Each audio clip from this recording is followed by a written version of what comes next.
Hello' everyone, আজি মই নতুন ৰেচিপি এটা ট্ৰাই কৰিব গৈ আছোঁ। আজি বনাম মই মাছৰুম।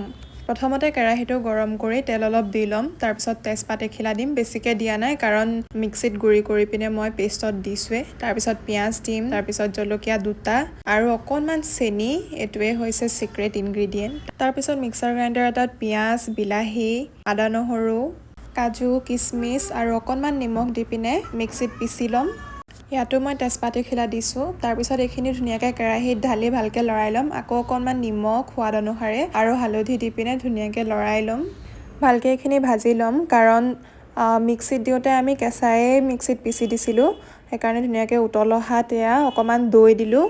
তাৰপিছত অকণমান জিৰা গুড়ি, গৰম মছলা পাউডাৰ আৰু ৰেড চিলি পাউডাৰ দি পিনে ধুনীয়াকৈ অকণ লৰাই ল'ম। এতিয়া দিবলৈ হৈ গ'ল মাছৰুমখিনি দিও ধুনীয়াকৈ লৰাই ল'ম। লৰাই পিনে অকণমান দি দিম তাত গোটা মছলা। তাত আছিলে দালচেনি, ইলাইচি আৰু জালুক আৰু লং। ৰেডি হৈ গ'ল মাছৰুম। খাবলৈ বিৰাটেই টেষ্টি হৈছিলে। মই কাৰো ৰেচিপি তেনেকৈ ফ'ল' কৰা নাইকিয়া, আপোনালোকেও ট্ৰাই কৰিব পাৰে। আজিলৈ আহিছোঁ, বাই।